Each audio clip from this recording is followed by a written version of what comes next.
Danny Uzo, JB Roll, Christopher, Brett, how are you all? It looks like we're live. I am the National Treasure, Rob Warren. I am here with none other than our man Dan, the quintessential stud muffin himself. Dan, I'm 5'4", and I wish I was so much more. And of course, we have a very special guest here. Probably one of the best designers out there today. Come on now. If anybody does it and does it right, it is none other than Herrmann Luttmann, which are a very special guest. And I really appreciate you being here with us. I appreciate you asking me to be on, and I'm sure there's many people out there who disagree with you right now. Listen, we'll argue it all day long. Matter of fact, our special segment today, usually what we do is he and I pull 5 games. Now, last week we said we were going to do Avalon Hill. We decided to scrap that because it's our show and we do whatever we want anyways. Look at this, Fred Manzo. Fred decided to make a little guest appearance along with Downriver Rick Monster. Dennis, what's up? Half of the dream team is on. There you go. Instead, we decided to pick 5 of your games each. Okay. And then we're going to see how many we match up, and we're going to talk about why we think they're so great. Now, I'm going to tell you something. If I don't ever find that baseball game, I'm going to be really ticked off. I was just about to ask you about that. I want to find that baseball game, man. I can't find that baseball game. I'm still looking. But it is the holy grail of baseball games, definitely. Now, if you think we're going to ask you the normal questions like, "Oh, how'd you get your start?" all that you answered 9 million times, no, that ain't going to happen here. Ain't going to happen. Okay. The first question I've got to ask you: how does it feel when you wake up in the morning and trumpets go off, and then bluebirds come and pull back your sheets, and they announce that you're awake? Yeah, you're giving Dan another opportunity to do another skit. You know that, right?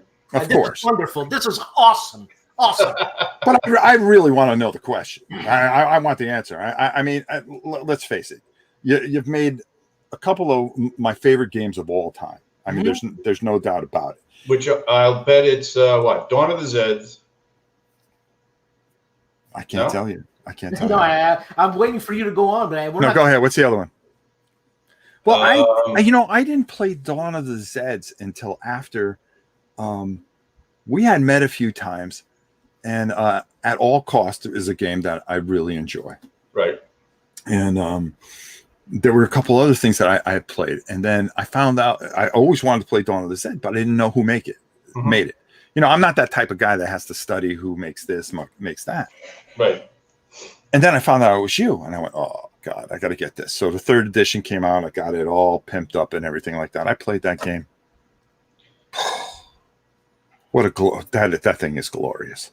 I think most of the BGG gamers probably know me for Dawn of the Zeds more than anything else. I met you first 3 Origins ago, I think. Yeah, it was 3 Origins ago. Right. And you were there because of, I don't know if it was Crowbar or the Devil's to Pay. I'm not quite sure. I don't remember. It was Crowbar. It was Crowbar? Okay. It was Crowbar. And I got to tell everybody out there, Rob is a great guy. I know we all, and Dan's a nice guy too, because we traveled up to Montreal and we met with Dan and ate at a Hungarian restaurant, which was fantastic. I still talk about that restaurant. Did he get a bowl of soup when he walked in with that hat? Yeah, he's doing his poppin' sun routine that he does on the board game breakfast, right? Yeah, I guess so. Hat, right? Oh, jeez. But yeah, Rob, I mean, you're a great guy. Like I said before, when we were talking a gentle giant. I don't know if I mentioned Dawn of the Zeds to you at that point or not. No, you didn't. I didn't. Okay. No, you did not. And there were a couple other games from Tiny Battle that I didn't know about, but we'll talk about those later. Okay. One of the things I wanted to talk about while we're all together is Rob, hold on. Oh no, go ahead. Go ahead, Dan. Dan wants to get in here. You know what I'm saying? It's like obviously Rob's just talk. Obviously, Rob's a nice guy, a great guy. He's 7'5" and he's got arms the size of a fridge. What are you gonna tell the guy? A shrimp? The guy. You tell me all the time. He's a little intimidating in person, I have to say, when you first meet him. But then you realize he's a softie underneath. Yeah. I'm a tomato. But interesting thing about Dawn of the Zeds is that all of a sudden it's had this kind of resurgence. You know, it just passed 1,000 ratings on Board Game Geek, which I know, which is amazing. And Mike from One Stop Co-op Shop just did a whole thing, whole playthrough of it. Well, that was nice of him. What's that? That was nice of him. Yeah, no, he's a nice guy. I like his show. Yeah, I you know, the sad thing is I don't get to watch many shows. Like I'll watch No Enemies Here on a Saturday morning. Of course, first thing you watch during breakfast. Yeah, and then I never want to watch anything ever again, realizing how bad YouTube is. I'm just saying. Yeah. I'm just saying. Yeah. Paul, how are you? Nano Rider. That's a cool name. Oh, Helen Adams is in here. Crowbar needs to bust that out. Crowbar need to bust that out, she says. See, we can put little things here. Oh, there he goes. I see that. Yeah, there we go. Thank and then, you of course, much, everybody knows this girl. Kabuki Kid. Mm-hmm. Gab. And everybody knows this guy, too. Rob Swordsman. I'll tell you, have change on one of your podcast, one of your casts. We were on the chat there talking back and forth. What have you seen some of his videos? Yeah. Yes. No, fantastic. Yep. Oh, they're wonderful. Yeah. I mean, when people put that kind of passion into it, you know, and they get you excited about the game because they're having such a good time, you can't mimic that. Right. You know, and that's a problem that a lot of people have is they try to fake it. If you're not enjoying yourself, don't put it on tape. Right now, he's finishing White Star Rising right now. Right. Yep. Now, and I have to say, this new social media, as far as what it does for gaming, these playthrough videos and reviews, and they've really helped. I mean, when I buy a new game, man, I go right to, you know, Rob's tabletop playthrough or a rules review, and man, it's helped so much. What is that? I see you go right to Rob's Tabletop World. That's right. Oh, you've turned me on to so many games I never heard of before. Oh, yeah, you owe me a lot of money there, Rob. Yeah. Why do you think I offered you half a War and Pieces? Okay. I got to pay it back somehow. All right, we're even. But one game I wanted to show you both, I got over the weekend, and boy, oh boy. Let me see if I can do this. I'm excited. Of course I did. Old School Tactical. Old School Tactical Volume 3. Yeah, I mean, I laid out this map. I mean, look at the size of this. Look at this. We got another subscriber. Arrowgator, thank you so much. I appreciate it. Thank you. But look at it. I mean, this thing I really, really enjoyed. Have you had a chance to play this yet, Herman? I have not this new version, but I played the first version. Yeah, they got the hell bent with it as well. Let me go back up. It looks great. I mean, Flying Pig Games. I mean, I know I do a lot of designs for them, but I do that because of Mark Walker. Oh, one of the nicest guys in the industry. Love that man. One of the first people I met too. I remember going up to him at a WBC, I don't know, 8 years ago or something like that. I was working for Victory Point Games at the time. Mm-hmm. And he was over on his booth, his lock and load booth over there. And I was playing World at War, which to me was one of the best games I ever played because it made modern warfare playable, which was unlike any other game I played. All the other ones were 80-page rule books, you know, track the missile through the trees and all that kind of crap. But World at War it felt like modern warfare, but it was playable, which to me was just impossible, but he did it. So I walked up to him and I actually introduced myself and I was like shaking like this, you know, it's Mark Walker. Oh my God. And he is the nicest guy in the world. And we see eye to eye on so many design ideas, you know, like where should the industry be going? What kind of designs should I be designing that he should be publishing? And it's just a pleasure to work for him. And Flying Pig Games does just such fantastic work. Without a doubt. I mean, hi, Kabuki Kid. one of the things that really stood out to me was when I finally met him. I didn't know anything about old school tactical until I went to the small convention. I go, "What's this? Look at the size of this map." Yeah, I go, "I'm just going to buy it, bring it home, and add it to the to the dungeon here." The unplayed collection.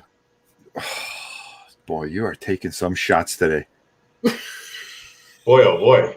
I mean, He's rambunctious today, right? He loves swinging up.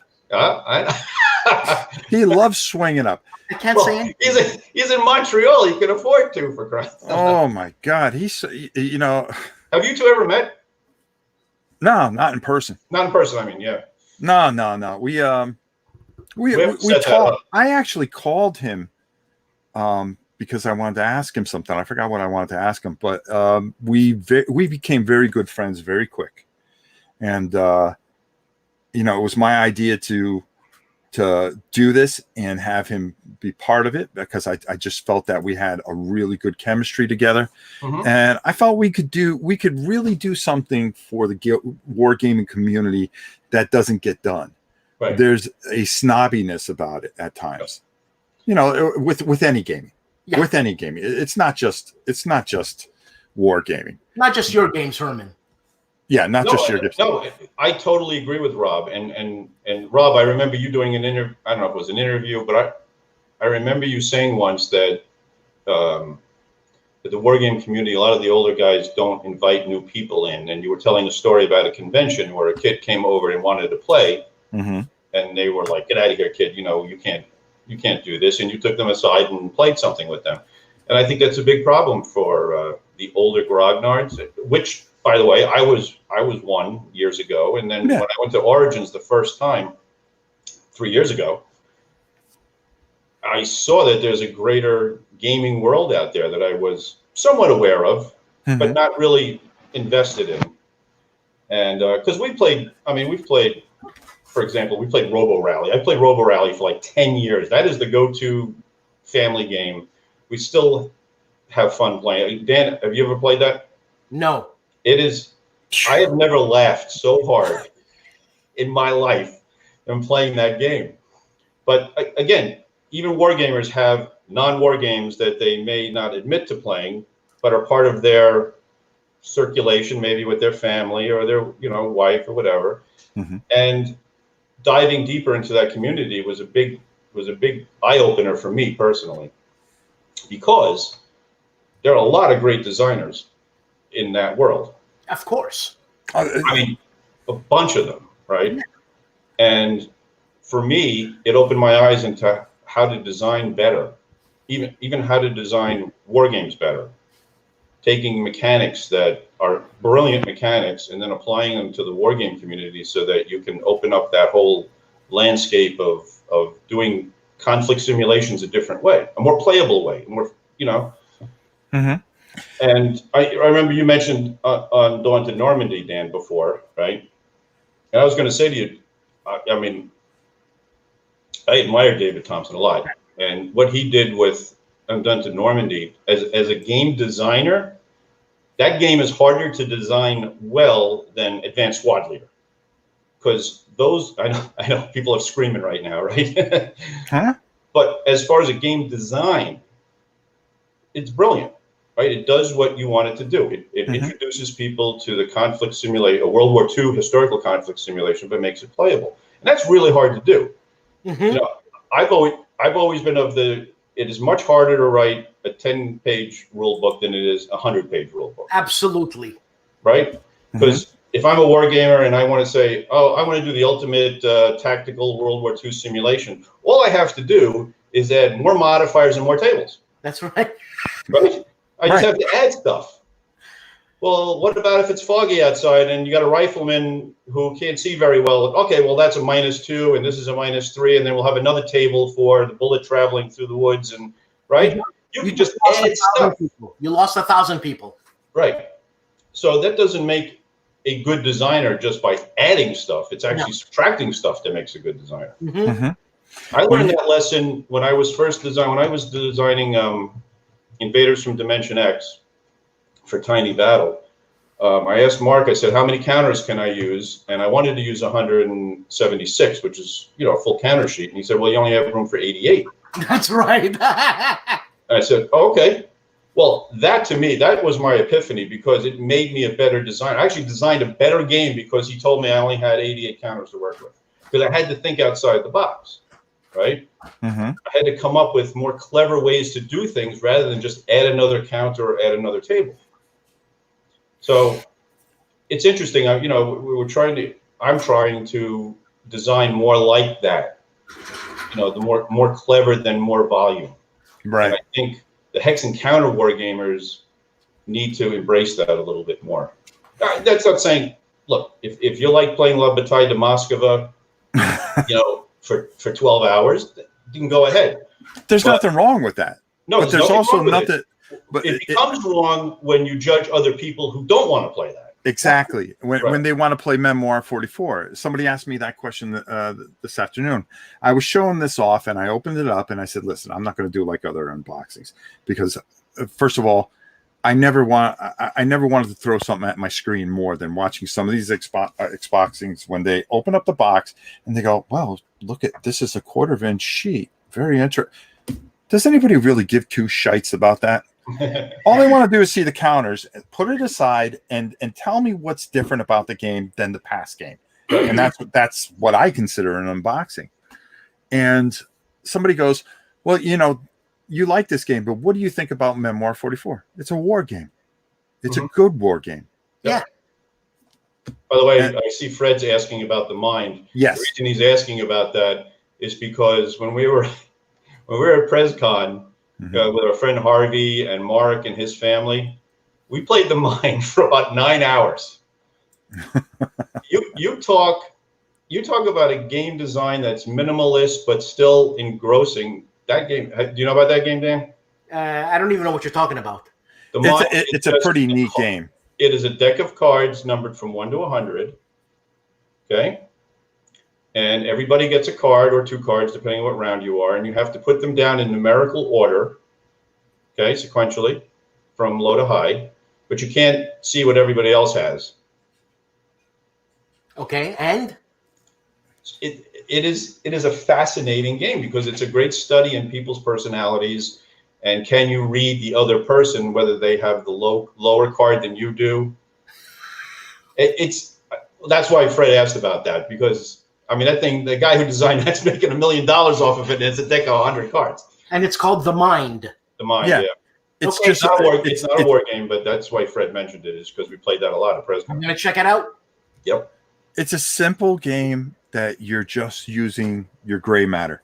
Yep. What more do you need? Yeah, exactly. A game's a game. After all, it's a game. And I've gotten some comments. I was talking about Bolt Action. They got a book coming out at the end of the month called Stalingrad. Right. It's everything. And a guy lost his mind over the fact that I showed off the book. Well, it's not historically. It's beer and pretzels. It's not. You tell me where it's accurate and this, that, and the other. And I'm like, it's a game. Oh, my God. It's a game. But this is a constant war here.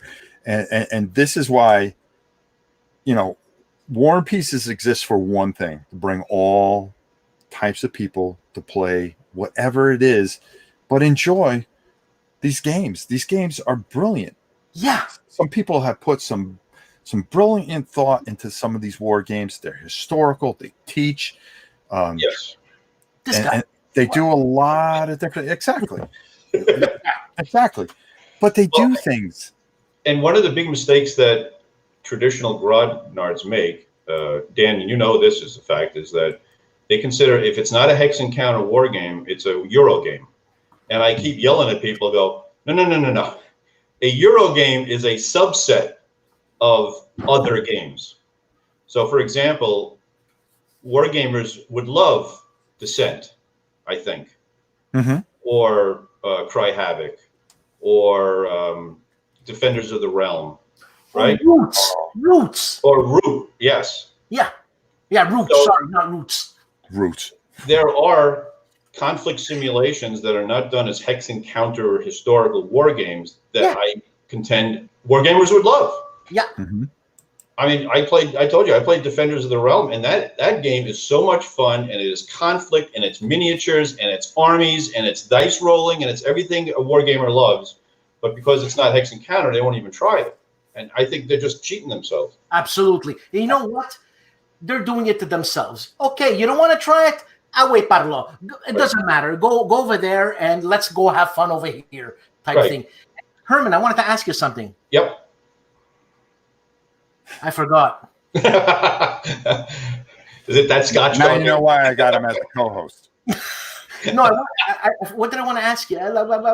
Makes me look good. I agree with Kyle, by the way. Everybody, I mean, if you're a wargamer leaning that way, you should try La Bataille once in a while, you know, just to experience what that is all about. Yeah, I've played it many times and back in the day. And, you know, I can talk for myself because I'm not as old as you guys there, but I'm getting there, you know, whatever. And I want to say, Monster War Games, man, I don't have the time to play a Monster War Game. I don't have the focus anymore to play a Monster War Game. Like, are you kidding me, man? I agree with you. I've never been a big fan either because there's other things I want to do in life. And this is what I want to ask you, Herman. What's that card game that I was playing, but you said you discovered, and I was going to send it to you? Oh, no. No. It's an RPG, a card RPG there. Pathfinder? Come on, Rob, help me out here. Come on. Pathfinder? Yeah. Are you still playing that? Not right now, no. No, right now, no. But I mean, is it still going on? Well, when I moved here to Knoxville, I lost the whole group that was doing that. Yeah. Hello, Nathaniel. And I haven't found a group yet, to be honest with you. I found two. It's weird. I found two historical miniatures groups, Rob, strangely enough. Really? Play, you know, both groups are almost clones of one another. They're like four guys, right? With one really old guy who does all the painting. And then he puts out the troops and everybody plays with his miniatures and he goes home and he paints up another army and then we all play with it. Hey. But I found a Eurogame group and, you know, as I said before, I mean a real Euro game. I mean, Dan, kind of like with the Dice Tower was, you know, where you're farming and things like that, which I can't do that. Well, you have to ask Rob, like how many sheep can you grow and how many logs can you take? Or isn't that what you said, Rob? Was that you? Yeah, that was me. You know, honestly, how much corn can you really pick? Yeah, exactly. They all have one thing I found interesting, and I know somebody that you know, Dan, said that any wargamer could win at a Euro game, hands down, and I totally disagree because totally. I agree with that statement. I agree I disagree with that statement is what I'm trying to say. Oh, okay. Yeah. It's a different mindset. Different mindset. It's not a smarter or dumber mindset. It's just a different mindset. It's a different set of skills. So, for example, I could play, if you give me any game that has, let's say, Rob, a guy in a dungeon with a sword fighting monsters, I don't care what the rule set is. I already know conceptually what I have to do and how to go about doing it, right? Like what is my goal? What are my steps to getting better? What's my basic strategy and tactics? Some of these Euro games, when I was at this one convention here, it was a Euro game, and they sat me down in front of this game called, I think it was Columba or something like that. And it was just this sea of icons and cubes and colors. And I'm looking at it going, what the heck is this? And these guys kicked my butt because I couldn't even wrap my head around what I'm supposed to do. And that's something that what I was trying to say is, you know, that I agree with you, is that I always felt that the next step for a Euro gamer is to go play some of these war games. Absolutely. Yep. Absolutely. Because they already have the process figured out. Because when they look at these things, they are problem solving and using equations that they have in their mind of how they are going to to get this many victory points using certain different strategies. And there's like 20 different ways that you can achieve your goal, or probably even more than that. And I always felt that if you put them in front of a board and you had, the battle of, the battle of the Bulge there, and you sat it in front of them, they would be able to problem solve that and find a way out of that and learn some history along the way as well. The thing that they Eurogamers generally don't like is any kind of luck, right? Right. Which I'm on the totally opposite end of the coin there, obviously, because of my game designs. Because to me, historical military simulations involve the unknown. Absolutely. Right? Absolutely. There's always that X factor. Absolutely. And I'll tell you, the whole reason I designed the blind sword system, the Civil War game system, the way I did, is because, well, actually, it was the Franco-Prussian. It was at any cost. That was the first design that was like that. But is that I wanted my war games to play like my history books. Okay. So I would read about the Battle of Mars-la-Tour during the Franco-Prussian War. And the opening is there's one Prussian cavalry division facing the entire French army. So they're outnumbered 12-1 right off the bat. Yeah, they're going to be decimated. Well, how do you recreate that in a war game when it happened? And it happened, right? The Prussians actually won that battle. Well, how is that possible? So when you read the history books, you say, well, wait a minute, my war game can't do this. And my war game can't do that. And that's why I can't recreate that. So the blind sword system, the reason there's historical chits, events that happen somewhat, well, it is randomly, but it's still historically based, is that so you can achieve the historical result if you play well, Now, Herman, you're telling me that the Prussians outnumbered 10-1 against La Grande Armée at the beginning. Won that battle. There he goes with the big words. Yeah. Yes. At the beginning, and the Prussians, of course, in their typical way, actually did a cavalry charge against the French because the French were, well, the French were out having breakfast on their tablecloth covered, with their china out and their coffee and everything, and the Prussians charged them, intimidated them. They retreated. The whole French army froze, going, "What the heck's going on?" Well, how do you recreate it in a war game? No war game that I played back in the day could do that. Wow. Okay, I thought they were. But you said something really important, and it's one of the bases that I really am intrigued by wargaming history. It's the human condition. They froze in that moment. Okay, and that's the thing that it's really hard to recreate in a game. Correct. Right. Okay, is the human condition. One of the things I was always intrigued by is you try to put yourself into their shoes, and how would you react at that moment? Right. I don't think war gamers really appreciate how. Well, I'm not going to say that. A lot of them don't appreciate how confusing a battlefield is. And one thing that I remember, like Fred went to a seminar by John Priest, who's an author and wrote a book, and one of the things he pointed out that Fred told me, and that I incorporate in the games, is that you don't appreciate that during for example, the Battle of Gettysburg, during the course of the battlefield fills up with smoke, fills up with horses running around, fills up with screaming guys, gun smoke, dust, all sorts of confusion. So as the battle goes on, things become less and less obvious. So you can't get away with that. I go, you go, I'm going to do the perfect 3-1 attack that's always going to win. No. You have to account for the fact that there's a regiment sitting there, and they may have no freaking clue what's going on right now. And even though it's a great shooting at.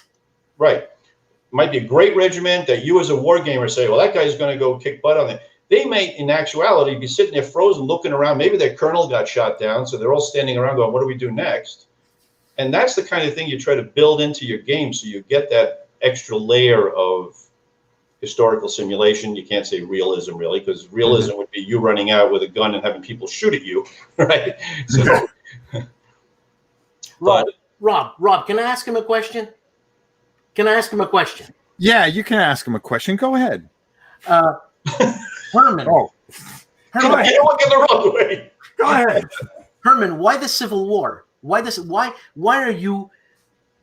am I, first of all, I'm learning so much from you by playing your games and studying anything from what you're designing from the Civil War, and I thank you very much for that, because I'm very interested even more. But why are you engrossed in the Civil War? That's a good question. I'm not quite sure. Like, I'm not. There's something about I've never been that interested in, let's say, World War II. Now, I know World War II is a big thing with you guys, right? But yeah, for me, it's early World War I back to, let's say, the 7 Years' War. And there's something about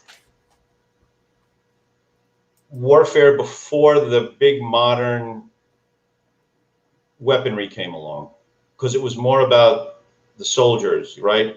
And the elan and the flags and the formations and the discipline. Just something more romantic I found about it, I guess. It seems so static, compared to a World War II type thing where you find, fix, flank, and finish, or whatever they say. Believe it or not, Herman, I love antiquities more than anything else. Right. Really? That's interesting. Yeah, I'm a big ancient guy. I just give me a sword, give me somewhat of a shield, a little loincloth, and let's go at it. Natural selection. Yeah, but you're 8 feet tall, man. What do you think? Hey, you keep getting taller during this whole broadcast. Listen. Just be quiet down there. Hey, look, man, don't do that to me. But Dan, I appreciate you saying that, because one of the great things about war games is they do teach people about history. Well, yeah, man, that's the beauty of it. And I love, despite the fact that I've designed how many games on Gettysburg, it's always been parts of Gettysburg, not the entire Gettysburg battle, but that'll change very soon. I like doing games about periods that's why I picked the Franco-Prussian War, for example. To me, that's just really, and it falls in between the Civil War and World War I. It's such an interesting period because it's Napoleonic uniforms with early World War I weaponry. So being able to teach that, and I have to tell you, one of the greatest compliments I ever got for any design I've ever done was at at Origins a couple of years ago. My friend Harvey was playing in a simulation, and I walked and I said something to him, and some guy asked, "Is that Herrmann Luttmann?" And he followed me out, and he goes, "I got to tell you that the playbook for At Any Cost, I use that in my classroom to teach about the Franco-Prussian War." Wow. And I almost fell on the floor blubbering. Obviously, Herman, obviously. To me, that is the greatest compliment a game designer can get. It's not even so much the game design, what have you taught me about this period of warfare? And I was absolutely floored, and I'll never forget it. Well, how do you teach someone about a certain situation? They play a game that involves you in that situation by moving chits around and all that. I mean, that's the best way to learn, the best. Right, and that's part of why there's so much historical flavor in what I try to do with the historical chaos with the chits, so that you have something that is a narrative to what's happening to your unit, so you can say, "Oh, my colonel totally missed that. Look at it, he's running away for no particular reason because he mistook the other guys for the enemy." So it builds into the narrative of the game, and that's always been. If you ask me why do I play games, I play games because for me it's an adventure. Yeah, absolutely. Which is why I like rolling the dice or having things happen. I like reacting as I play. Like, how do I react to this particular situation rather than calculating like chess 3 moves ahead? Yeah. I like going, I'm going to send this attack in. Oh my God, this happened. How am I going to deal with this? Or what contingency did I build into my deployment or my plans that will deal with this? Because I thought that it might happen, right?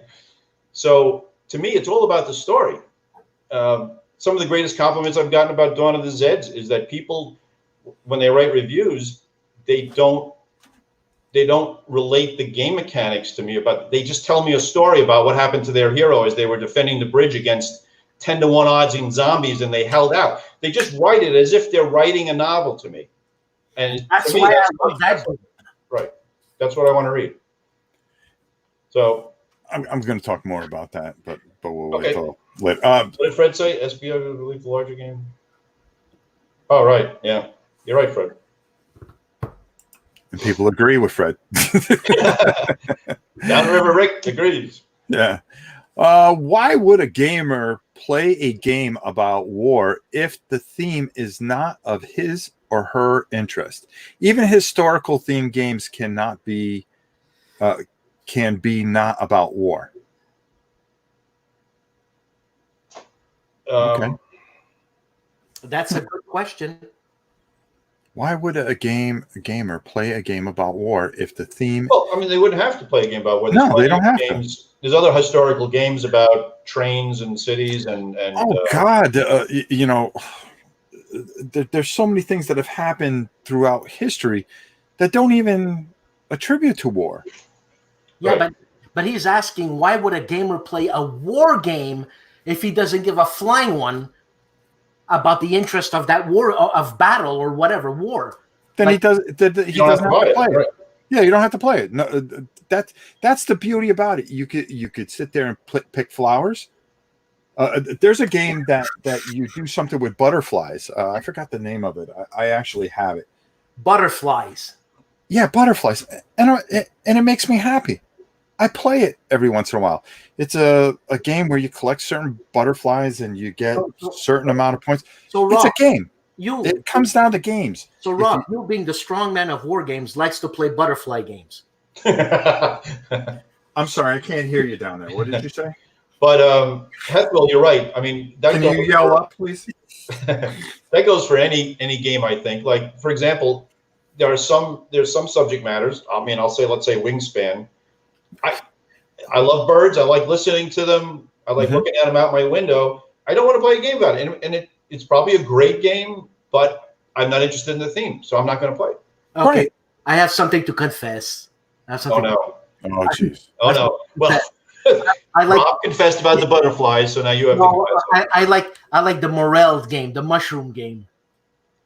There is such a thing. And I got the expansion too. Okay, well, hey, you're into mushrooms. That's great. Explains a lot. War games always require what's RNG? Some runga. Come on, Cab, talk English. What's the matter for you? Is that Kev Sharp using his abbreviation? A matter of fact, the designer from Escape from Colditz died just the other day. I don't know him. I'm sorry to hear that. Yeah. Oh God, what's his name? It's back here. I'll put it up. Kabuki put it in there. We were talking about it. A new version of that came out, or it's something similar to that? Yeah, they came out with a 50th. Here we go. Brian Degas. Yeah. Brian Degas. Have you ever played that game? No, that's an Osprey game, right? Yeah.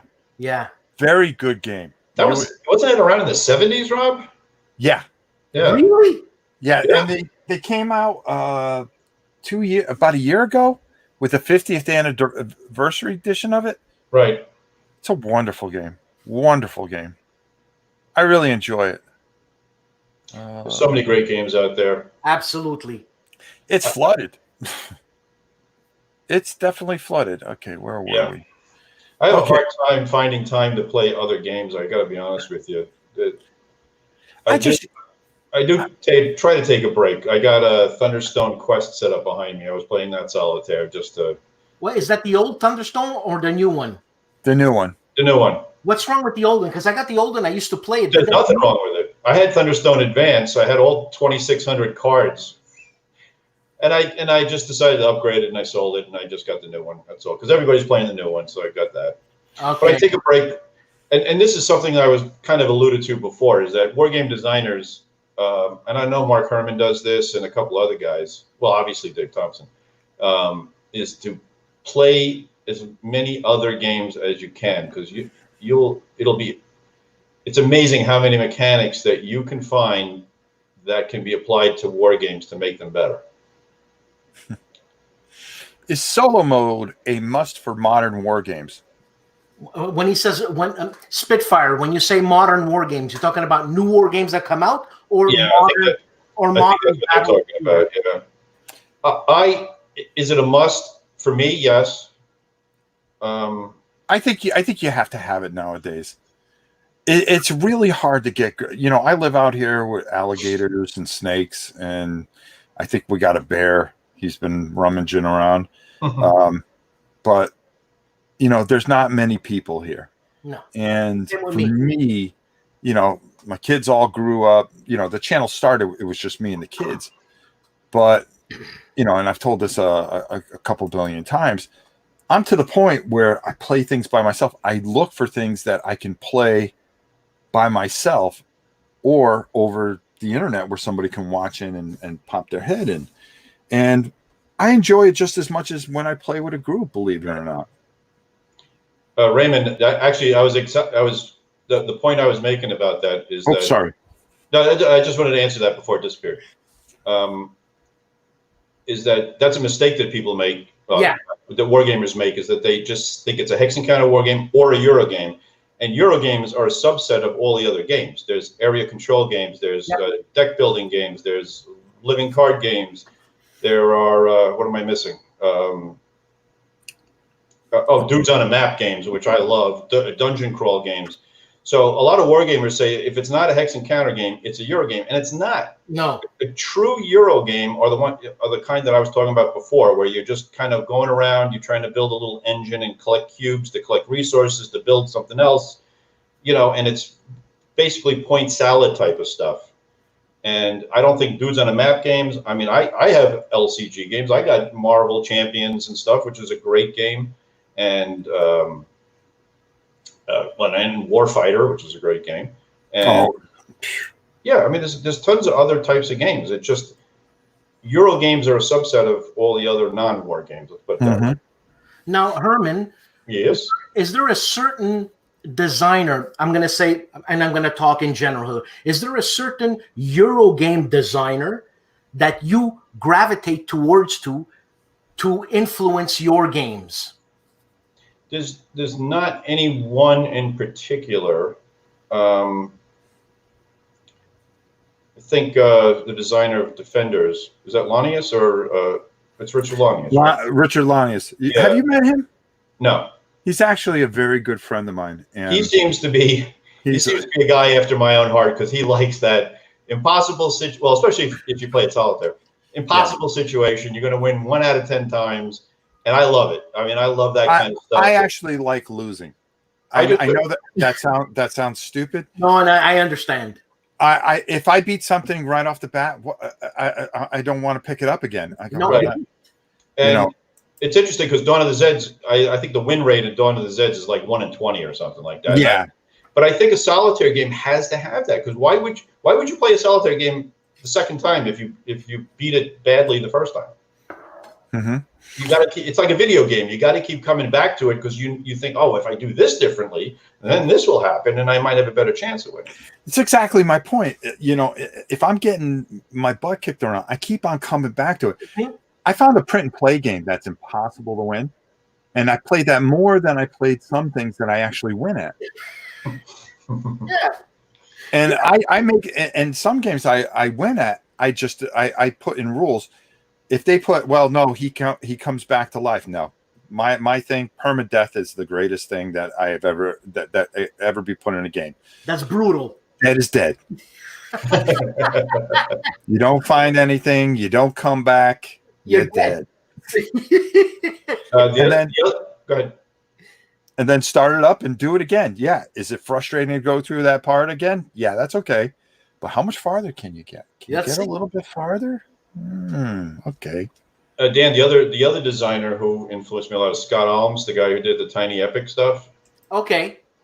And the reason is and I don't know that he invented it, but in his games it works. And this is the follow mechanic, because what that mechanic does is it keeps everybody involved in the game constantly. So the follow mechanic is, if you, Dan, go and you do a move action and you move your units, somebody else can also do that if they pay, a resource, whatever, a victory point, whatever. They can do that as well during your turn. Okay, so the follow mechanic keeps everybody on the table involved constantly because you're always paying attention to what the other guy is doing. So there's no dead time. Exactly. And that is a big downside for most war games. Is most war games are built to be 2-player, right? And as much as you try to shoehorn in 4 players in the big war games, it doesn't work normally, right? No. I know. But the problem is with the big war games, it's 2-player. One guy goes, the other guy is sitting for half an hour, doing whatever he's doing, not paying attention. So the follow mechanic is a mechanic that I'm putting in one of my new games too. Is that it just keeps people focused on the game, right? So you're always in it. There's no time to go wandering off and doing whatever. There's no boredom. There's no getting on your phone. You're paying attention to what other people are doing. That's a big influence. That's right. They're asking with the butterfly game. I think it's called the Dust in the Wind or something like that. Or I love the dumb game, but I can't remember what the dumb butterfly game is. It only came out a year ago. They'll figure it out. It's a dust. It has something with dust in it. I forgot what it was. Ugh. I'm sure we all have guilty pleasures, right? Mine was, like I said before, Robo Rally, which I love. I used to love Galaxy. I love Trucker. Robo Rally. Galaxy Trucker, I used to love. And I've never played that. Some people hate that game. I find it so much fun. I was actually looking to get that, but I've really been kind of condensing things to the things I really want to do. Like Dudes on the Map is a big thing for me. I'm in the middle of building some massive terrain that I'm going to be doing some really neat things. Now, hold on a second. Where are you building this terrain? Like, how big of a house do you have? Bruh. I got some scratch, okay? And I got a pretty good size house, okay? Just because you live in a little hobbit hut, okay? Not everybody else does. Battle of Five Armies, I have not played that game yet, believe it or not. But every time I see it, I look at it and I go, man, I got to get that game. I think I have it too. I just haven't had a chance to. Again, it's one of those things that you got to get people. Dudes on a Map game, right? Yeah, that's Dudes on a Map. Dudes on a Map. I want my fiance to get into Aeon's End, the legacy one, and I have it. That's a great game. Aeon's End is one of my favorite card games. It is fascinating. That game, there's another game. Man, that thing is so well designed and so well balanced. Really, eh? Oh, and it has this crazy little mechanic that's so simple, but it drives people nuts. Is that it's a deck builder, but you never shuffle your cards. The order that you discard your cards is important because all you do is you take your discard pile and you flip it over. That's cool. So when you're discarding your cards, you're going, wait a minute, I want this one to go first and this one to go second. You know, that's every monster in that game, or they call them nemesis, right? Or nemesis. Yeah. Every one is totally different mechanically. So everything that you encounter is a whole new challenge because the bad guy operates totally differently. It's a great game. You had that, right, Rob? Yeah. Yeah. Yeah, I love that game. That's a great game. I actually did it live, I think. She doesn't want to get into it, man. You know what I'm saying? Well, she doesn't want to have to spend time with you. There we go. Yep. I'm just my girlfriend will play for an hour, and that's basically her time limit as far as. But Aeon's End, you can play in an hour. Listen, if they made a board game about the Housewives of Orange County. Yep. She'd be here all day long playing that thing. Oh, let me tell you something. Nancy is that's my girlfriend. One of the smartest people I know on the planet, and she's on Bravo all day long watching the houses, the Housewives of whatever, just laughing hysterically. I talk about guilty pleasures, right? Oh, it's the same thing with my wife. She will sit there and watch it all. The Hallmark Channel. And I'm like, why are you watching this garbage? And I'm sitting there and I'm going, wow, that guy's a real jerk. Why is he doing that to that girl? She goes, why do you? And then I'm getting mad because I want to fight the guy. Okay. And she's like, always, who said what about whom? Why did you talk about me behind my back and what? By the way, the last post you had up, horrified, I consider right. I don't know. It's not a Euro game. That Horrified's a great family game. I have that. We played it with the kids when they came to visit us here in Knoxville, and they loved it. It's a really well done game. Did you see what I did with that? You went backwards. No. Well, yeah, I Oh, you always mean do. that? No, with Horrified. Did you see what I did with the monsters? No. Oh, did you paint them up? I Yeah. assume you did. Yeah. Yeah, I missed that one. And I built a whole bunch of bases for them. So I didn't go with the bases I cut them off the bases. Right. So one's in a graveyard. Cool. Yeah. One's in the water. Yeah, that game's a lot of fun. Oh yeah, It's simple to play too. Oh, easily simple. That's the great thing. Holy cow! I'm gonna have to skip some of these comments, folks. Oh, there it is. Dust in the Wings. There you go. We solved that one. That's a clever title. Yeah, it's actually. If you're a Kansas fan, it's a clever title.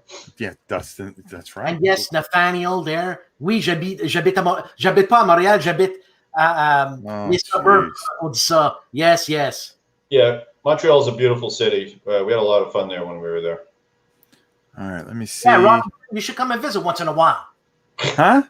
You should come down to Montreal once in a while. You just never know when I'm there. Yes, there is a board game on the Golden Girls. I saw that. That's why I love Rob. It's like, hey, Rob, who are you really? Don't you want to know? They're Yeah. bringing Wall Madness back. What's what was that? Madness? Mall Madness. They're bringing it back. I didn't know that. Rob, they're bringing Mall Madness back. Is that something for the Queen? No. No.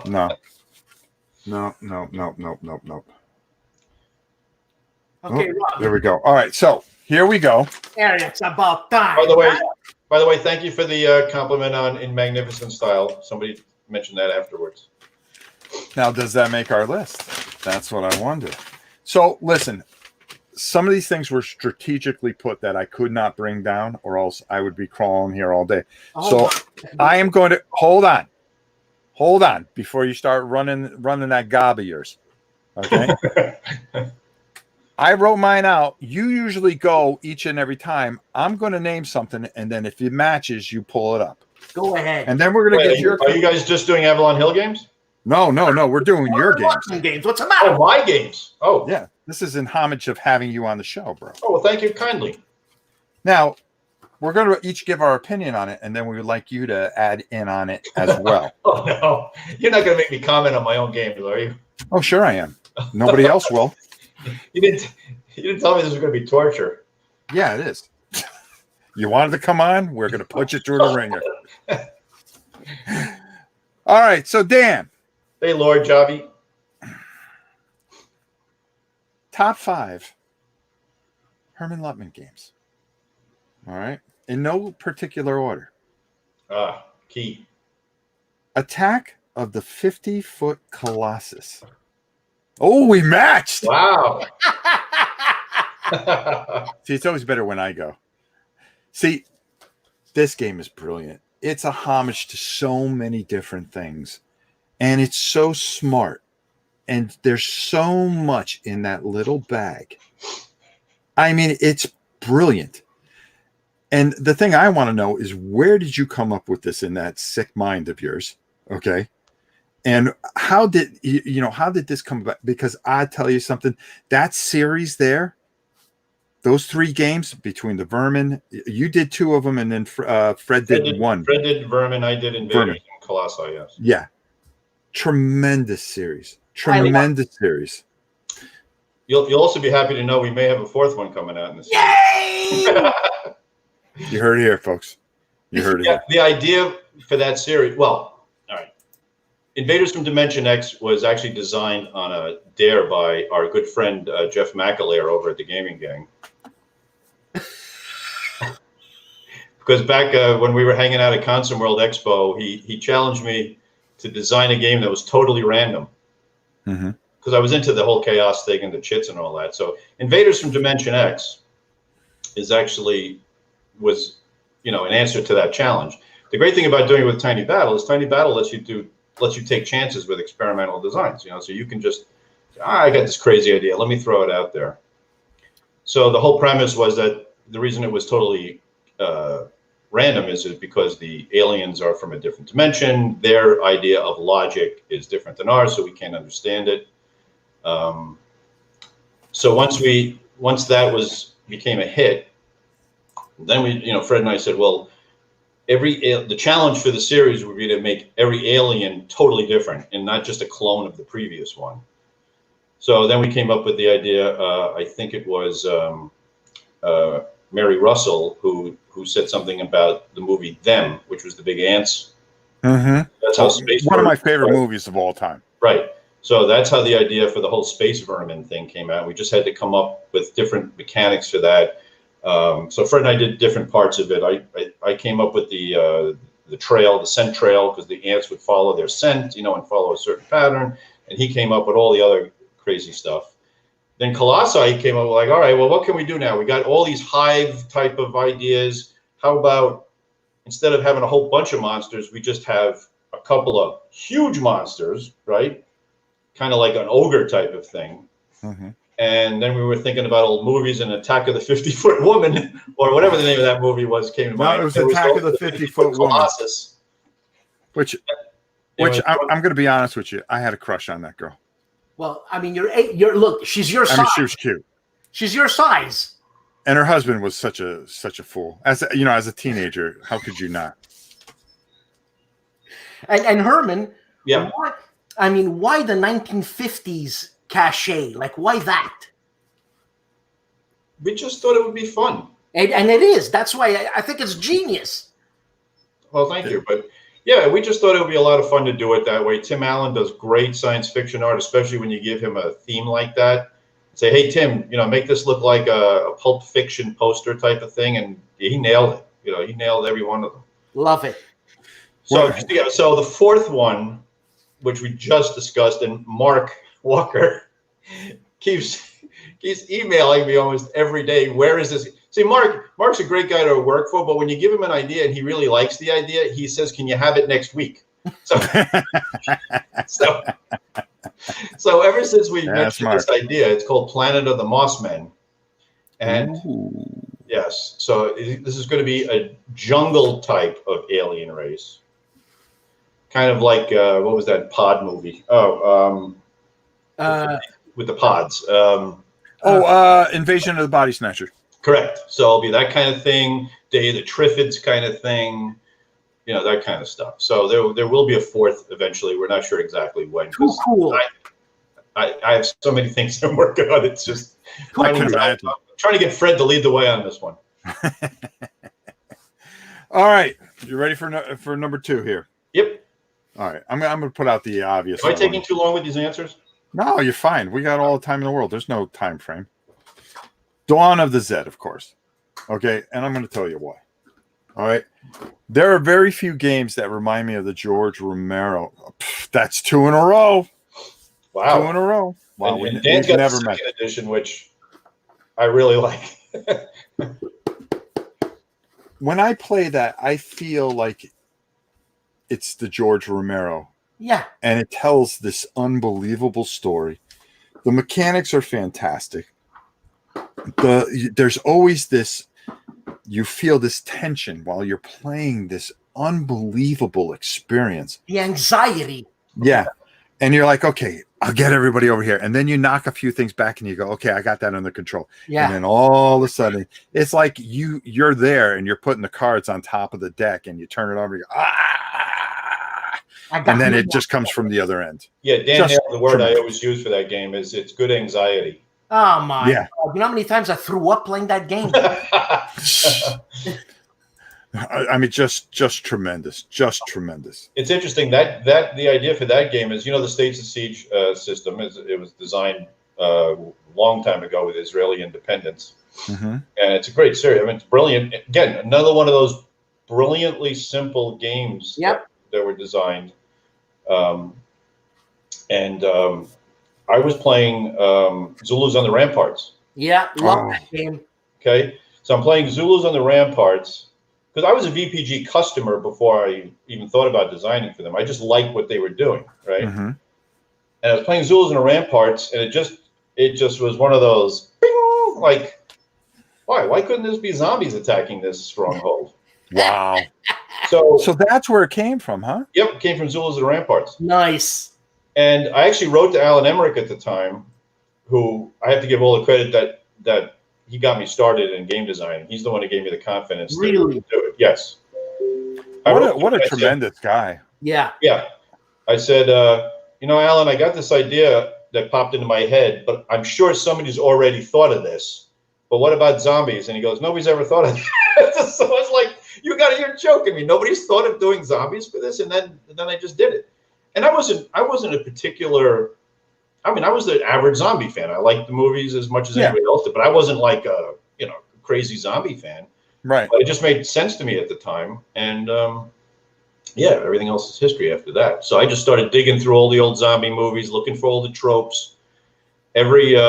Most people know this by now, but I couldn't come up with names for the characters, so they're all named after New York Mets. And yeah, Staub. I love that one. Rusty Staub. Yep. Mayor Hernandez. The only one that's not named after a Met is the Xenomorph. I didn't have the Xenomorph in my version of the game. Oh, excuse me. I did the first 2 editions and the expansion. He'll never be back. The third edition was those first 2 editions and the director's cut, and then Alan and the crew and Petra, his wife, ran with the co-op stuff. So, Deputy Schmidt's the only one that's not a Met. That's Nancy's maiden name when I dated her in high school. Herman, what is one of your preferred zombie movies? I like. Let me think now. God, there's a lot of good ones. I like 28 Days Later. I think. Absolutely. Yep. Yeah, 28 Days Later. That opening scene and 28 Days Later. Wicked. They're too fast. Now, you see, Rob, you always got to be contrary. I think the fact that they were fast and the way the film was shot, it just was engrossing, right? And the fact that they were fast was all of a sudden scarier. A lot scarier. A lot scarier. It's like the scene in The Walking Dead where, I don't know if you guys follow The Walking Dead, but there's a scene in The Walking Dead. I want to watch it. Where there's one scene in the graveyard where they're fighting off the Whisperers and the one zombie ducks out of the way and you're like, what? How could that happen? Because they've just been mindless dead things. This one zombie ducks out of the way and that was the way it ended. And that also was another fantastic zombie moments, great zombie moments in history. but here's the thing, Herman. Okay, in a lot of these zombie movies, and I think more with The Walking Dead than anything else, the zombies are background props. Right. Okay, because it's more about the human interest and how you survive and how you don't destroy each other. Right. That's the premise for Dead of Winter, right? Yeah, pretty much. And that's where these movies really spin off. 28 Days, it's about the zombies. Yeah. Absolutely. Okay. It's a zombie, it's a true zombie movie. Right. But your game, okay, almost becomes about the people. Mm-hmm. Mm-hmm. Okay. And that's where the story comes. So you have this really great balance where, certain movies like the one I think it's Dawn of the Dead in the shopping mall. You're intrigued because you're thinking. I was actually almost mentioned that one first, and then I thought of 28 Days Later. But Dawn of the Dead in the shopping mall, because you're always thinking, and it's always in the back of your head, wow, what if I had a whole shopping mall to myself and this was going on? That's true. I thought about that. That's true. And that's what's so intriguing about that. But and it becomes more about the people and everything, and then of course everything goes bad. But yours finds the balance that a lot of movies don't find the balance, and that's the zombies and the people. Oof. Well, and that's where that game just. I went, yeah. What's interesting about that game and some other ones is that if you do the event cards correctly, and balance them and make them sensible, their random appearance allows you to create your own story, right? Mm-hmm. So instead of me telling you, well, this is going to happen, and this is going to happen, and this is Act 3, and this is going to happen in Act 3, the randomness of the cards lets you create your own story each time, and I think that's what people have really loved about that particular. Oh, absolutely.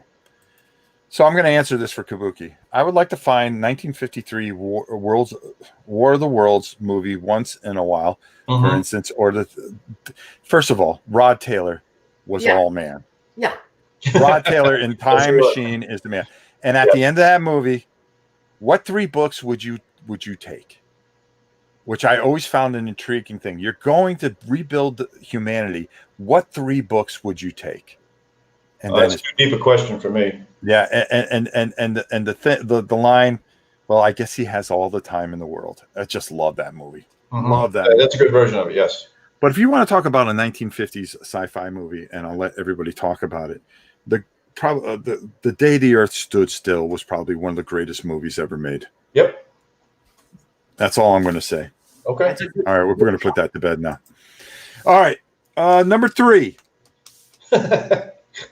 Brady Bunch.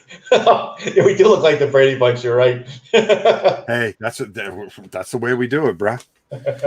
We're old guys. We remember. By those the way, things. an underrated movie was the new Brady Bunch movies. Are funny as all heck. Oh God, yeah. The Brady Bunch. Those movies are fantastic.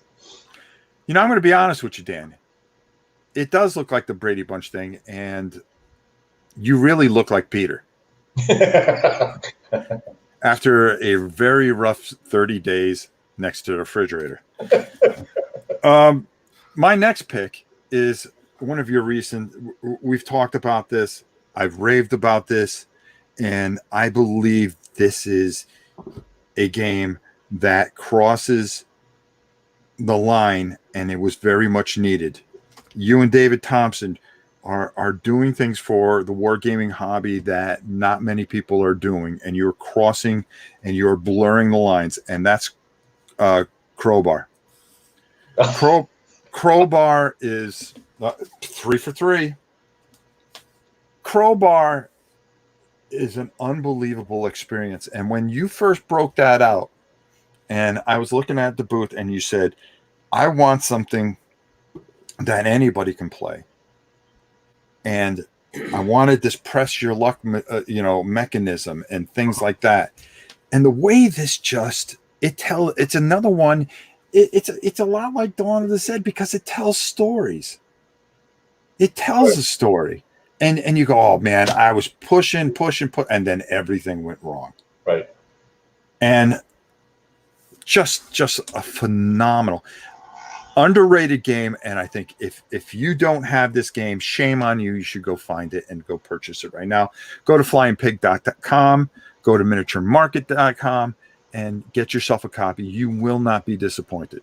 And take it, Dan. You know what's fantastic about Herman? You're the designer, right? So for you, it's like, oh, thank you, and all this and all that. But to bring down a war game to a simple level, that's difficult. Okay, first of all, now you brought an interesting title. It's the D-Day basically, and the Point Ock. Now, making a game simple opens it up to a lot of people, and then all of a sudden they're having a hard time because you got to climb those cliffs. And if anybody's ever really seen those cliffs, you're a dead man. You're not going to make it. There's no chance in hell. Right. Whatever. And whether you win or lose the game, you got to be thinking in bed or something while you're sleeping. How did those young 18 to 20-year-olds do that? Right. So it makes you go further in it, and then you're engrossed. And you know what, Herman? You've done a wicked job. Oh, thank you very much, Dan. Really, it's wicked. That's what attracted me to that particular situation was exactly what you just said. It was almost a mission impossible. Mm-hmm. Cliffs. Did you see the cliffs? How are you going to do that? Well, that's why I insisted that we put a photograph of the actual cliffs in there so that people could actually see what these guys did. It's just... As far as the game mechanics themselves, they're based in Magnificent Style, which I did years ago for Victory Point Games, which was the Pickett's Charge. Yeah. So that just came from an idea of like, well, who would be crazy enough to do a game design on Pickett's Charge? And so I said, well, I'll take a shot at it.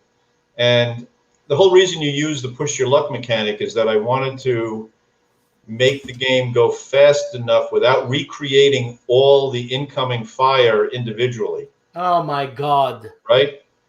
So, and that's a big problem I have personally with war games is if I can't play them solo, two-sided solo, that lasts about a turn for me. And then I just get frustrated and I stop, So I wanted to make it a true solo game, but how do you do the enemy, the enemy's fire without going through a whole bunch of resolutions? So I don't know how I came up with it, but anyway, the idea was that the dice would tell you what the fire is, what is the effect on that unit, and the random die roll would do it for you. So then we just upgraded in exactly what we were talking about. How do you get war games into a more general gaming community? And one of the things is it's very superficial, but it works, and that's custom dice, right? So instead of you having to go look up what is number 5 on the die and then looking on a chart like the original game, you got the resolution right on your die. You know what it says because it's got an arrow and it's got an asterisk, and after the first time you play it what that means. I mean, yeah. I try so hard to make people understand the story in that game because these were real people, and it's like they didn't have a chance in hell, and they made it somehow. I mean, right. And they're kids, man. They're kids. That's also why, and Mark had no problem with it. I put Ronald Reagan's speech at the end when they had the commemoration there and everything. It was a tremendous touch. Yeah. Tremendous touch. And it gives you an idea of what these guys did. And again, that's the value of war games, is teaching those kind of stories and letting people see that this happened, and why it happened and how it happened and what people had to go through to do this. My God. Anyways, don't get me started. All right, number 4 from me, and you're not even going to get a go because we're just matching up at any cost. We've talked in length about this game, but Dan picked it because there's a lot of French words in it. Yeah, I mean, just wow, that was my first touch of you, and actually you had contacted me because I had talked about that game, and I just raved about that. That was our first contact. You actually sent me an email, I believe. And then at Origins we had finally met, and that game was a real labor of love. Yeah, it really drained me. That took a lot of work to put that together. Just unbelievable. I mean, unbelievable piece of work. It truly is moving in many ways. It is. I find that period of history so interesting because it's so overlooked, and there were so many great stories in that campaign in particular, which is why I picked it.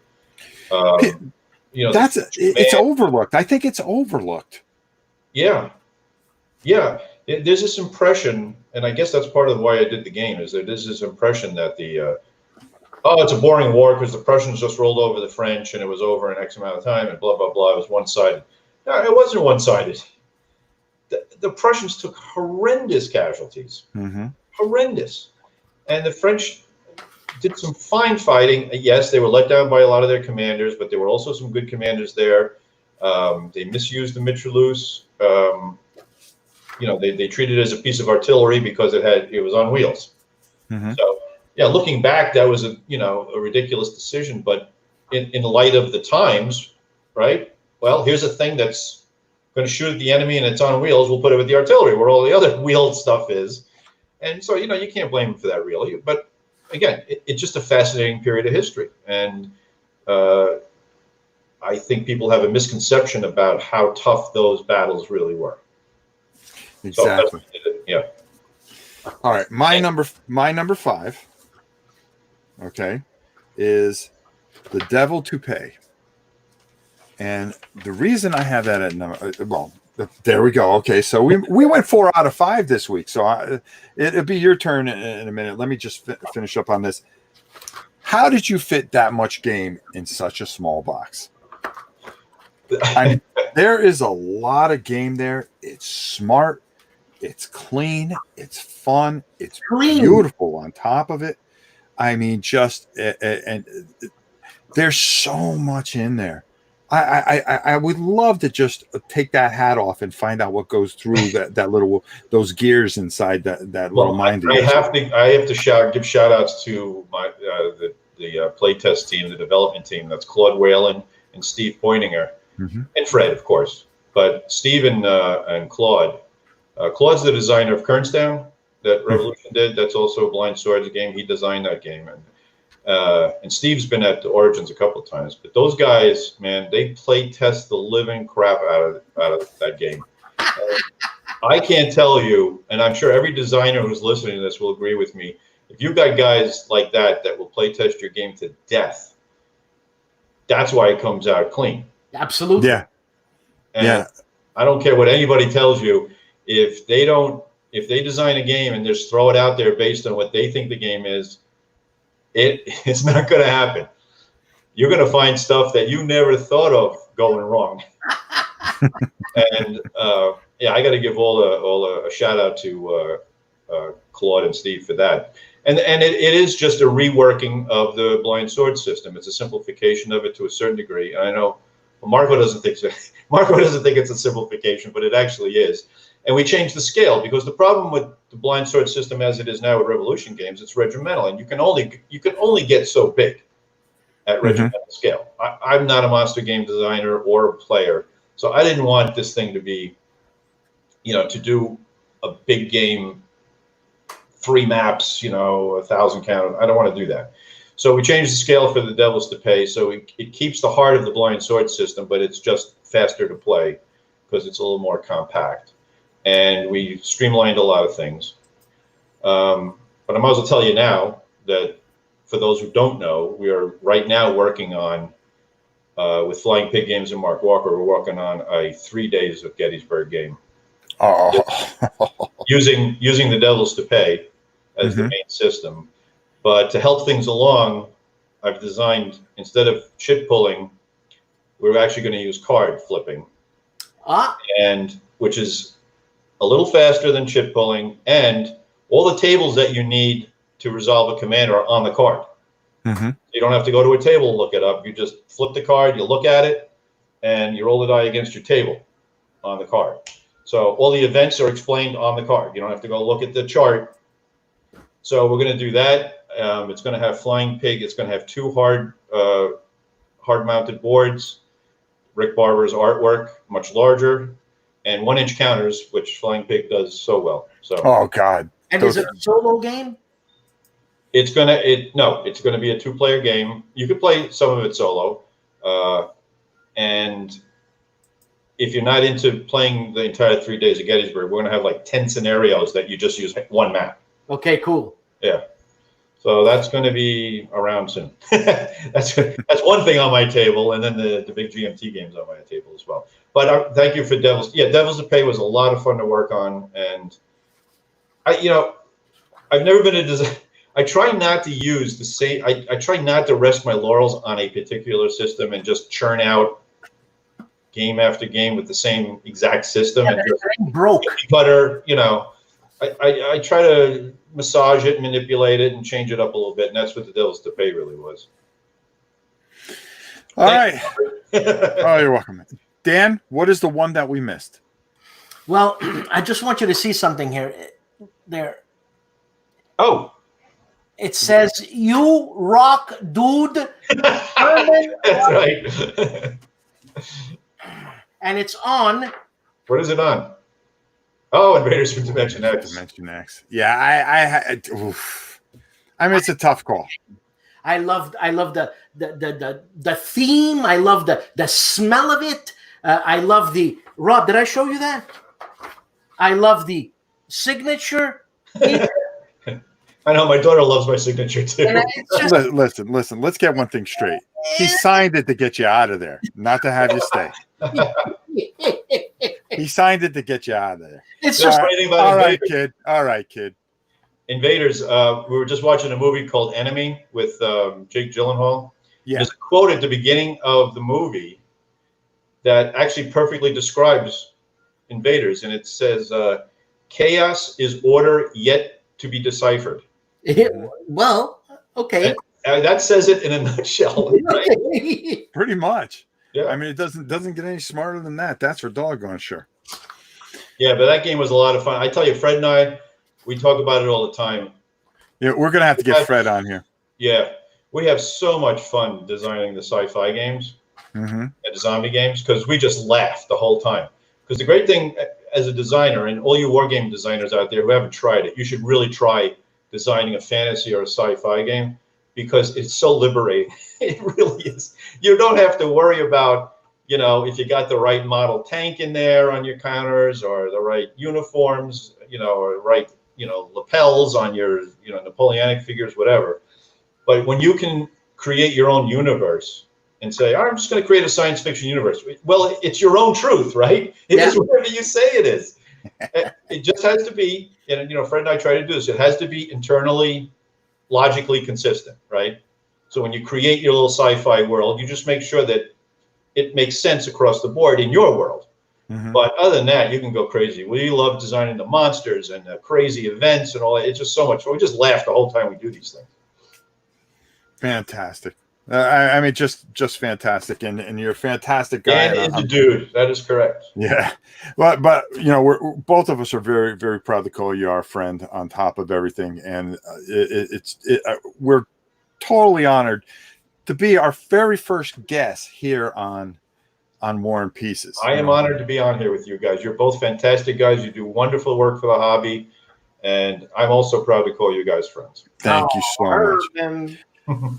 All right, so we've gone, believe it or not, we've gone an hour and 21 minutes, which is, and it just flew by. Oh my God, it felt like 15 minutes. Yeah, that's what a good show does. And that's why we're one of the best wargaming shows out there for sure. And we're going to keep on bringing you and coming every week because everybody wanted it every week. So every Wednesday, 5 o'clock, make sure you check out War and Pieces. For myself, Rob Oren, my good friend, don't forget to check out No Enemies Here where else? No Enemies Here. Dan, great show. Once again. And he's always working on something. He's got about 19 designs in his back pocket. He's got stuff that we can't even talk about. That's how top secret it is. Yeah, that's true. It is true. It's true. Thank you, everybody, for your support. I really, really appreciate it. Honestly do. Herrmann Luttmann, one of the best minds in the business. Thank you so much for being on. Everybody, what can we say? We hope you stay safe, be kind to each other, be good to each other. Tomorrows are never guaranteed.